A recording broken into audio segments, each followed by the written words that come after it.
Hello guys, this is day 5 of vlogging. അപ്പോ ഇപ്പൊ time 12 AM ആയി ആൻഡ് ഇപ്പൊ എല്ലാരും ഉറങ്ങുമായിരിക്കും. പക്ഷെ ഞാൻ വിചാരിക്കുന്ന ഒരു കഥ പറഞ്ഞിട്ട് പോവാം. ഇത് കഥയല്ല, ആൻഡ് ഇറ്റ്സ് റിയാലിറ്റി, റിലേറ്റബിൾ ആയിട്ടുള്ള റിയാലിറ്റി ആണ്.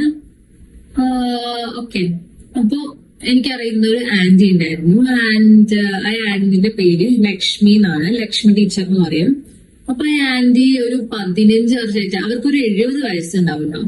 ആൻഡ് അവരൊരു 15 വർഷമായിട്ട് ഡെയിലി രാവിലെ ഒരു 6:45 to 7:30 ആ ടൈം റേഞ്ചിൽ നടക്കാനിറങ്ങും. ഓക്കെ, ഒരു സെയിം റൂട്ടാണ് and same place for 15 years. Okay, അപ്പോ അവരിങ്ങനെ ഡെയിലി ഇങ്ങനെ നടന്നുകൊണ്ടിരിക്കുന്ന സമയത്ത് പെട്ടെന്ന് ഒരു ദിവസം ലക്ഷ്മി ടീച്ചർ ഒന്ന് വീണു. അപ്പോ കാലിലൊരു ഇഞ്ചുറി ആയി. അപ്പോ ഇഞ്ചുറി ആയ സമയത്ത് ഡോക്ടറെ കാണിച്ചു. ആൻഡ് ലക്ഷ്മി ടീച്ചർ ഒറ്റയ്ക്കാണ് കേട്ടോ വീട്ടിൽ താമസിക്കുന്നത്.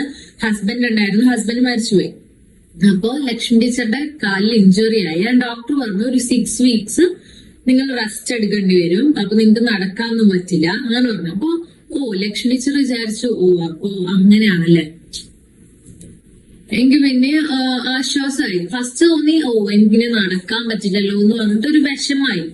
പിന്നെ ടീച്ചർക്ക് ഒരു റിലീഫായി. അതായത് ഇനി നടക്കണ്ടല്ലോ, വയസ്സായാലും ഇത്രയൊക്കെ ഹെൽത്ത് നോക്കിയതല്ല. ആക്ച്വലി ഫസ്റ്റ് ഓഫ് ഓൾ പറയാൻ പറ്റിയ കാര്യം, അവരുടെ ഹസ്ബൻഡ് മരിച്ചതിന് ശേഷം ആ ലോൺലിനെസ്സിൽ നിന്ന് അല്ലെങ്കിൽ അവരുടെ മെമ്മറീസിൽ നിന്ന് ഒരു എസ്കേപ്പിസം എന്ന് വേണമെങ്കിൽ പറയാം. അപ്പൊ അതിന്റെ പേരിൽ തുടങ്ങിയ ആ വാക്കിംഗ് ഹാബിറ്റ് ആണ്. അപ്പോ ടീച്ചർ വിചാരിച്ചു ഇനി നടക്കണ്ടല്ലോ അങ്ങനെയൊക്കെ വിചാരിച്ചു. ആൻഡ് അപ്പോ കുറച്ചു ദിവസം ഫസ്റ്റ് വീക്ക് നോർമലായിട്ട് പോയി. ഞാൻ സെക്കൻഡ് വീക്ക് ആയപ്പോ അടുത്തുള്ള കടയത്തെ ചേട്ടൻ വന്ന് ചോദിക്കാൻ തുടങ്ങി. ആൻഡ് ടീച്ചർ ഓക്കെ അല്ലേ എന്ന് പറഞ്ഞിട്ട് ടീച്ചർ വീട്ടിൽ വന്ന് അന്വേഷിച്ചു. പിന്നെ പോസ്റ്റ്മാൻ വന്ന് അന്വേഷിച്ചു. ആൻഡ് പിന്നെ സ്കൂളിലെ കുട്ടികൾ വന്ന് ചോദിക്കാൻ തുടങ്ങി.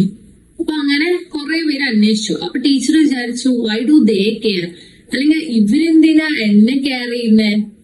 അപ്പൊ ടീച്ചർക്ക് കൺഫ്യൂഷൻ ആയി, ഇതെന്താ സംഭവം എന്നുള്ളത്. അപ്പൊ അതാണ് ഗൈസ് നമ്മൾ മനസ്സിലാക്കേണ്ട ഒരു കാര്യം എന്ന് വിചാരിച്ചു കഴിഞ്ഞാൽ, നമ്മൾ വിചാരിക്കും നമ്മൾ ആരെയും മോട്ടിവേറ്റ് ചെയ്യുന്നില്ല, അല്ലെങ്കിൽ നമുക്ക് നമ്മുടെ ഹാബിറ്റ്സ് കൊണ്ട് അല്ലെങ്കിൽ നമ്മളെ കാര്യം കൊണ്ട് ആർക്കും ഒന്നും ഉണ്ടാകുന്നില്ല എന്ന് നമ്മൾ വിചാരിക്കും. ഓക്കെ, പക്ഷെ എന്താണ് ഇതിൽ നിന്ന് നിങ്ങൾക്ക് എന്താണ് മനസ്സിലായത്? നമ്മൾ ഹേർട്ട് ചെയ്യാനും ഡിമോട്ടിവേറ്റ് ചെയ്യാനും പലതരത്തിലുള്ള ആൾക്കാരുണ്ടാകാൻ, പക്ഷെ നമ്മൾ സ്റ്റോപ്പ് ചെയ്യരുത്. സ്റ്റോപ്പ് ചെയ്ത് കഴിഞ്ഞാൽ അവർക്കാണത്. ഇപ്പൊ നമ്മൾ പോലും അറിയാതെ, ഇപ്പൊ ലക്ഷ്മി ടീച്ചർ പോലും അറിയാതെ പലരുടെ ലൈഫിലും അവരൊരു സിഗ്നൽ ആണ്. Just it was not a walking, like അവർ സ്കൂളിൽ പോകുന്ന ആ കുട്ടിക്ക്, അല്ലെങ്കിൽ അവര് നടക്കുമ്പോഴായിരിക്കും കട തുറക്കുന്നത്, കിഡ്സിന് സ്കൂൾ ടൈം അറിയുന്നത്. അപ്പൊ അവർക്ക് മനസ്സിലായി like she was not just walking, she was like a signal എന്ന് മനസ്സിലായി. ഓക്കെ, അപ്പോ നമുക്ക് ഇവിടെ മനസ്സിലാക്കേണ്ട ഒരു കാര്യം എന്ന് പറഞ്ഞു കഴിഞ്ഞാൽ കൺസിസ്റ്റൻസി അല്ലെങ്കിൽ എഫേർട്ട്, അതാണ്. നമ്മൾ സ്ലോ ആയാലും that's enough. Okay, so stop ചെയ്യല്ലേ ഗൈസ്, കീപ് ഗോയിങ്.